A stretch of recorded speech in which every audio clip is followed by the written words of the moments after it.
आज हम passive voice का दूसरा टॉपिक लेकर आ रहे हैं। सबसे पहले हम उस पर ध्यान देते हैं कि जो हमने कल होमवर्क दिया था। देखिए, हु टीच यू इंग्लिश, आपको कौन पढ़ाता है। ये एक्टिव वॉइस से मैंने कल होमवर्क दिया था। अब इसकी पैसिव वॉइस बनेगी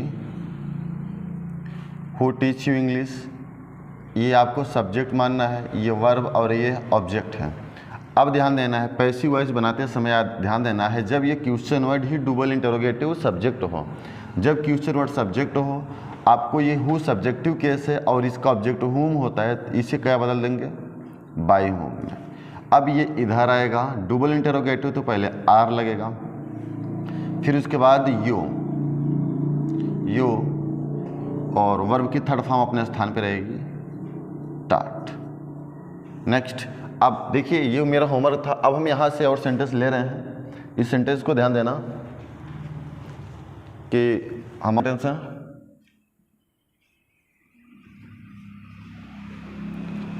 हु डज इट, इसे कौन करता है। हु डज इट, इसे कौन करता है। अब यहाँ पर ये सब्जेक्ट, ये वर्ब और ये ऑब्जेक्ट। यहाँ पर कुछ बच्चे इसे हेल्पिंग वर्ब समझ रखे होंगे। नहीं, जब ये हु सब्जेक्ट होता है तो ये सिंगुलर नंबर आ जाता है। डू मतलब करना, इसमें एस जुड़ जाता है। आप भी इसे वैसे बनाएंगे पैसिव वॉइस, बाय होम। अब इधर आएगा तो ये इज हो जाएगा, इज। फिर उसके बाद क्या आएगा, डज का तो इट आ जाएगा, इट। Done, question mark. अब देखिए यहाँ तक हम पढ़ रहे थे। अब हम सेंटेंस लेंगे सीधा कॉन्सेप्ट पर। मैं कुछ तीन कॉन्सेप्ट यानी 3 सेंटेंस लूँगा। 3 सेंटेंस में आपकी पूरी पैसिव वॉइस खत्म हो जाएगी। ओके, चलिए हम शुरू करते हैं। उससे पहले हम एक छोटा सा सेंटेंस और ले लेते हैं। इसको देखिए, no one reads the newspaper, reads the newspaper. ये सॉरी सिंपल सेंटेंस है। No one reads the newspaper, newspaper कोई नहीं पढ़ता है। याद रखना, जब ऐसे सेंटेंसेस को आप पैसिव वॉइस बनेंगे तब उसमें इस बात को ध्यान रखना होगा कि जब यहाँ पर नो वन एनी वन से आएगा, नो वन या एनी वन से संबंधित आएगा, तो ये ऑब्जेक्ट नहीं लिखा जाएगा। कुल मिलाकर ये पैसिव वॉइस में लिखा ही नहीं जाएगा। ये सब्जेक्ट ये सब्जेक्ट है और ये वर्ब है, ये ऑब्जेक्ट है। इसको इधर लाएंगे, the newspaper, the newspaper is read red red. अब यहाँ पर आप देखेंगे ये बस यही इतना रहेगा। अब यहाँ पर ये बाई, नो वन हो या एनी वन नहीं लिखा जाता है। इसकी पैसिव वॉइस बस यहीं तक रहती है। ओके, अब चलिए हम कंसेप्ट लेते हैं। ये कल प्रेजेंट इंडेफिनिट का था, कुछ पास्ट इंडेफिनिट में से थे, लेकिन हम कंसेप्ट लेकर शुरू करते हैं। He will read the newspaper, पहला सेंटेंस। दूसरा है they are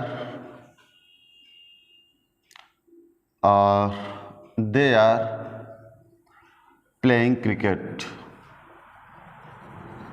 playing cricket. Next, हम यहीं पर तीसरा एक सेंटेंस ले लेते हैं। अभी हैज फिनिश्ड द गेम। देखिए, मैं सिंपल 3 सेंटेंसेस ले लिया है। मैं सिंपल 3 सेंटेंसेस ले लिए हैं। अब इन 3 सेंटेंसेस से आपके पूरे सेंटेंस से पूरे टेंस की पैसिव वॉइस खत्म होगी, बस केवल एक कॉन्सेप्ट पर, केवल एक कॉन्सेप्ट पर। इसको विशेष रूप से ध्यान देना अच्छे से। सबसे पहले आपको कंसीडर करना है, ये सब्जेक्ट है और ये हेल्पिंग वर्ब, ये वर्ब और ये ऑब्जेक्ट। वह समाचार पत्र पढ़ेगा। दूसरा, दे आर प्लेइंग क्रिकेट, वे लोग क्रिकेट खेल रहे हैं। इसमें ये सब्जेक्ट, ये वर्ब होगा और ये ऑब्जेक्ट होगा। अब इसमें अभी हैज फिनिश्ड द गेम, अभी गेम को समाप्त कर दिया, तो इसमें ये सब्जेक्ट, ये वर्ब, ये ऑब्जेक्ट है। ओके, अब इस कंसेप्ट पर ध्यान देना। केवल आपको इसी कंसेप्ट पर सारी की सारी पैसिव वॉइस खत्म। देखना क्या होगा, आपको इतना ध्यान देना है कि इस सब्जेक्ट को इधर, ऑब्जेक्ट को इधर रखना है और सब्जेक्ट को इधर रखना है। अब उसके साथ में और आपको क्या ध्यान देना है कि पैसिव वॉइस बनाते समय सदैव वर्ब की थर्ड फॉर्म का प्रयोग किया जाएगा और उसका स्थान वही रहेगा, उसका स्थान वही रहेगा। फिर उसके बाद जिसमें हेल्पिंग वर्ब रहेगा उसमें आप बी का यूज करेंगे।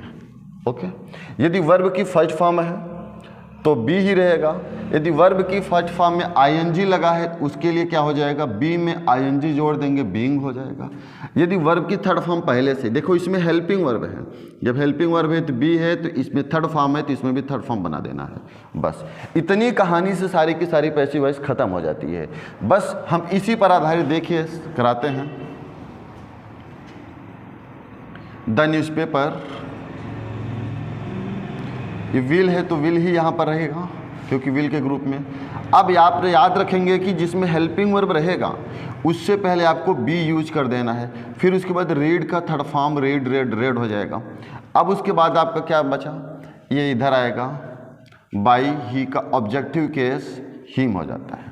ओके, अब यहाँ पर हम दूसरा सेंटेंस को लेते हैं। दूसरे सेंटेंस को भी वर्ब की थर्ड फॉर्म बनाएंगे, लेकिन आप इसमें इस बात को ध्यान देना है क्या कि आईएनजी है तो बीइंग का यूज कर देना है बस। जैसे इसको इधर लाएंगे, क्रिकेट, क्रिकेट सिंगुलर नंबर है तो इज का यूज करेंगे।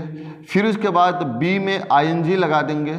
क्यों आईएनजी लगा देंगे, क्योंकि यहाँ पर देख रहे ये यही रिप्रेजेंट करता है कि वर्ब की फर्स्ट फॉर्म में आईएनजी था इससे पहले। अब जब पैसिव बनेगी तो पैसिव बनते समय सदैव वर्ब की थर्ड फॉर्म आ जाती है, प्ले का प्लेड। फिर यहाँ पर ये इधर आ जाएगा, बाई, दे का देम। ओके, फिर वही तरीके से यहाँ पर भी आपको इसको इधर इधर से उधर करना है, इधर से उधर करने से ख़त्म हो जाता है। तो यहाँ पर क्या होगा, द गेम सिंगुलर नंबर है तो ये भी है जा जाएगा। अब यहाँ पर देखेंगे हेल्पिंग वर्ब है तो आपको क्या लगाना है, बी। अब वर्ब की थर्ड फॉर्म है तो बीन को प्रयोग कर देंगे। अब यहाँ पर इसको भी थर्ड फॉर्म बना देंगे, फिनिश्ड। फिर उसके बाद बाय, अभी। देखिए इस प्रकार से आप कोई भी सेंटेंसेस लेंगे, किसी भी सेंटेंसेस का पैसिव वॉइस बनाएंगे तो आपको यही रूल फॉलो करता है। देखिए हम कुछ यूज से पैसिव वॉइस बनाने का प्रयास करते हैं। जैसे आप यहाँ पर देखेंगे ये एक्टिव वॉइस है, एक्टिव वॉइस में Radha, Radha can make a kite, make a kite. Radha एक पतंग बना सकती है। अब यहाँ कैन का यूज हुआ, आपको बस वही कॉन्सेप्ट ध्यान देना है। पैसिव वॉइस में कैन है तो बी लगा। पहले नंबर याद रखना है आपको, ये सब्जेक्ट है और ये वर्ब है और ये ऑब्जेक्ट है। इसको इधर करेंगे, पैसिव वॉइस खत्म, पीवी। तो यहाँ पर क्या होगा, a kite, can, can he रहेगा। अब कैन हेल्पिंग वर्ब है तो यहाँ पर बी का यूज कर देंगे। वर्ब की फर्स्ट फॉर्म है तो बी को कुछ नहीं करेंगे आगे, मेक का थर्ड फॉर्म मेड हो जाएगा। अब इसको इधर लाएंगे, बाई राधा, बाई राधा। बस इतने से कंसेप्ट पर तुम्हारी पैसिव वॉइस खत्म हो जाती है। अब जैसे आपको इंटेरोगेटिव आ गया, ध्यान देखना, यदि इसी सेंटेंस में इंटेरोगेटिव आ गया तो कैन यहाँ पर आ जाएगा, कैन। तो पैसिव में भी क्या होगा कि कैन यहीं पर आ जाएगा। अब ये कैपिटल हो जाएगा, अकाइट, कैन अकाइट बी, कहानी खत्म। वैसे अगर आपको डबल इंटेरोगेटिव पूछा जाता है, हु कैन डू इट, इसे कौन कर सकता है, हु कैन डू इट, इसे कौन कर सकता है। अब तो हमने इसके पिछले वीडियो में बताया ही था कि इसे कौन कर सकता है। जब यहाँ पर सब्जेक्ट हु रहेगा तो आपको यूज करना है बाय होम। ओके, अब उसके बाद ये इधर आएगा, उससे पहले can, can it done. Okay, तो आई होप मेरे मित्र आपको यहाँ तक पैसिव वॉइस बहुत अच्छी तरीके से समझ में आ रही होगी। ओके, यदि आपको ये, बस मैंने आज बहुत छोटा सा ही बनाया है क्योंकि इसी कॉन्सेप्ट पर आप कोई भी लेंगे, चाहे प्रेजेंट पास्ट लेंगे चाहे फ्यूचर लेंगे, कुछ भी लेंगे इसी कॉन्सेप्ट पर आधारित होगा। ठीक है, तो देखिए यदि आपको इसी को पास्ट बनाना हो, जैसे यहाँ पर देखना यही सेंटेंस है, यदि यहाँ पर वाज वर लेना चाहते हैं तो उस पर ध्यान दीजिएगा। जैसे ही वाज, आप कोई भी सेंटेंस ले सकते हैं अपने हिसाब से। He was writing a letter, writing a letter. अब यहाँ पर वाज है, आपको दिमाग में आएगा अगर वाज वर है तो यहाँ पर वाज वर ही रहेगा। इसको थर्ड फॉर्म बनाना है वर्ब का और ये ऑब्जेक्ट पहले आ जाएगा। तो ये सब्जेक्ट वर्ब ऑब्जेक्ट, ये इधर आएगा, ये इधर आएगा। बस यहाँ पर लिखेंगे ए लेटर। अब वाज सिंगुलर नंबर है तो वाज लगेगा। अब यहाँ पर हेल्पिंग वर्ब है तो बी पक्का आएगा। अब अगला तुम्हें क्या ध्यान देना है कि ये वर्ब में आईएनजी लगा है तो आईएनजी यहाँ से उठाकर यहाँ लगा देना है। फिर उसके बाद अब राइट का थर्ड फॉर्म हो जाएगा रिटन बाय ही का ऑब्जेक्ट हिम।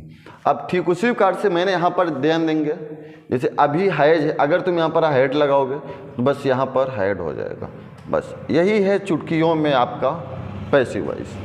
तो मित्र आज के लिए इतना है, लेकिन यदि आपको ये क्लास समझ में आई होगी तो पहला नंबर कमेंट करके बताना खास सर क्लास समझ में आई। फिर उसके बाद लाइक, सब्सक्राइब और शेयर यदि आपको समझ में आए तो करना। Thank you so much.